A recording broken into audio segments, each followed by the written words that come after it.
بہت کم لوگ جانتے ہیں کہ ہمارے دوست اور بھائی جناب حفیظ اللہ خان نیازی، جو عمران خان کے کزن بھی ہیں، انہیں سیاست میں دو چار اور لوگ بھی ان کے مددگار بنے، لیکن اصل میں حفیظ نیازی نے ہی انہیں سب سے متعارف کرایا۔ جب حفیظ اللہ خان نیازی نے یہ اعلان کیا کہ وہ سب کچھ بھول کر عمران کے ساتھ دوبارہ آن ہو گئے ہیں، تو میں نے سوچا کہ اب کوئی نہ کوئی رستہ نکل آئے گا۔ کل شام اور پھر رات مجھے کسی نے بتایا کہ عمران خان مان گئے۔ میرے کانوں کو یقین نہیں آیا۔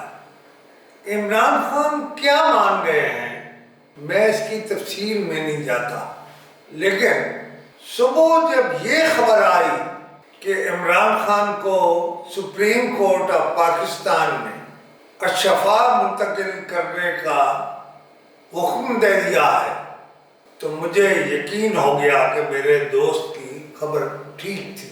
لیکن میں ہمیشہ چیزوں کو اور طرح سے لیتا ہوں۔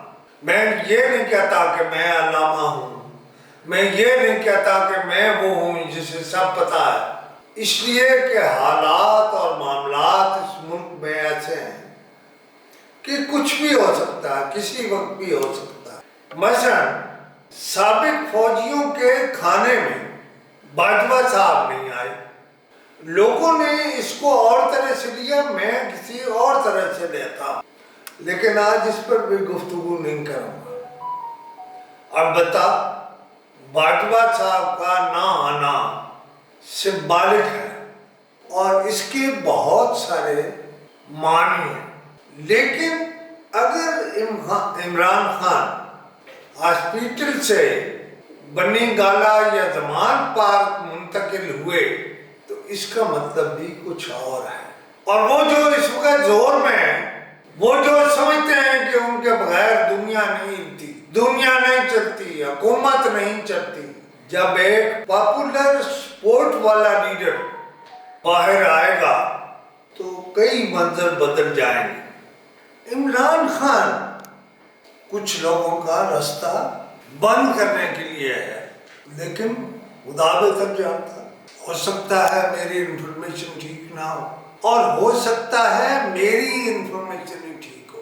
بہرحال اگر ایسا ہوتا ہے کہ عمران خان بنی گالہ یا زمان پارک منتقل ہوتے ہیں تو پھر نواز شریف اور زرداری اپنی خیر بنائیں۔ خدا حافظ۔